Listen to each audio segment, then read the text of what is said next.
Hey guys, welcome to today's video. So in this video, I wanted to take the JSON character that we've been building in the members section.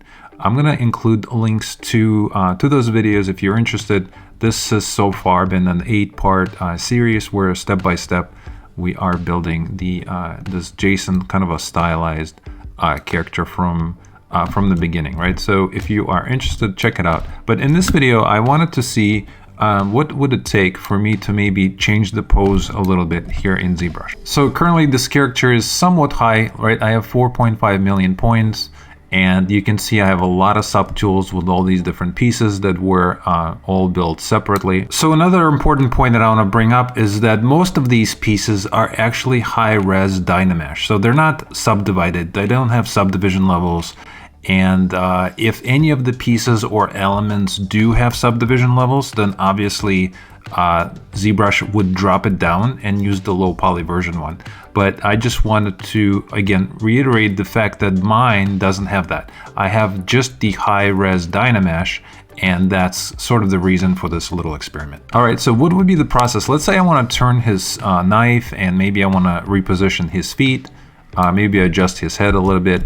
How would I do that when I have so many different subtools? So what I could do in ZBrush, I have something called Transpose Master. And if you go into Z plugins and open that up, you should see Transpose Master right here, right?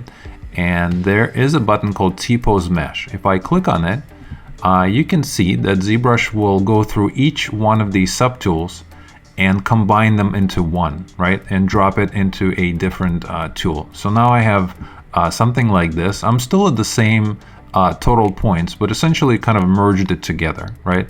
And the reason it merged it is because now what I can do is I can change and rotate some of these pieces, and then I can transfer it back into my layered version of the high-res character, right? Of course, I can just use the masking to, for example, you know, if I wanted to, let's say I want to move this arm, right? I can jump out of the perspective view, press Control. I can make a selection of the arm, right? Maybe I'll do something like this, right? Don't include the spikes. I can press Control to blur this. I can do Control and click to blur this a little more on each side. Now, of course, I can grab something like the rotate. Let's change the pivot, right? I'll put the pivot right here. Lock it back up, and maybe I want it to be centered as well, right? Now what I could do is I can just very gradually start moving this around, and as I move it around, you can see it's actually pinching a little bit, right? So in addition to just rotating it, I need to also move it around this way a little bit, and there's going to be some adjustment that will be necessary, like smoothing and all of that, right? But you can see I successfully have the ability to move this arm into any position I want, right? Let's say I like this. Let's say for whatever reason, I'm just gonna do a couple more, right? Let's just also select this here. I'll do Control and click a few times again to blur this. Control and click to reverse it. Grab this, rotate again, unlock it, reset my pivot, and put it right here. And just like before, I just want to make sure it's centered from every angle. Lock this back up, and maybe I can lower this as well, right? Again, I can move this around, just kind of release that tension a little bit. If I wanted to move this wrist, I could do that as well, right? I need to, of course, reset the mask on the entire character. So let me mask this guy. I'll flip it over, grab my rotate, and this time I want to just simply rotate this wrist, right? Maybe I can put it right here, and I can even match the flow of the geometry if I wanted to. I can lock this back up, and now what I could do is I can literally maybe lower this and maybe just tilt this forward, right?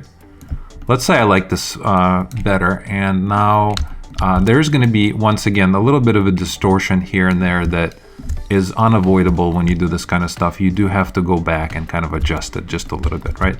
Now I have this. So I was able to lower his arms and tilt the sword or the knife. I can also go in the side view, and let's say I want to maybe, you know, tilt his head down. Well, I could do that also with the lasso tool, just like this, right? That's one way of doing it. And then, of course, I can do rotate. All right, it's still on the arm, so let me actually reset that once again, put it right here, lock this back up. and oops, I want to make sure it's in the middle. Okay. And what I could do is I can just rotate it this way, right? So that's great.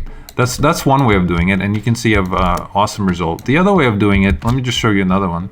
Let me get rid of this mask. Another way is to just use the anchor brush. So if I click on Anchor Classic, what I can do is I can click once on my neck and then click right next to it to begin to rotate the neck, right? And you can see it's gonna grab all of these points above and start kind of automatically moving it. So that's another way of doing it. So there's a couple different ways you can rotate this, right?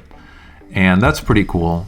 So let's say I like these changes and now I'm ready to send them over to my other high-res version of this character, right?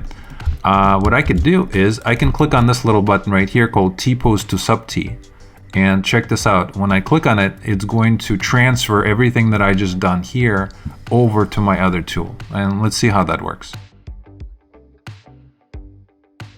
All right, and check it out. I left this in here on purpose to show you that because my jacket wasn't visible, you can see that actually was not applied, which is really interesting, right? So technically, if I hide everything else and just unhide the jacket, right, and then go back to the T-pose and do T-pose to Sub-T, you can see that it's going to this time include the jacket, which is really interesting, and I just wanted to point that out, right? And let me hold on the Shift key, bring everything back, and you can see the results. So now all of these subtools have been moved around, and they are reflecting what I've done in the T-pose tool, right?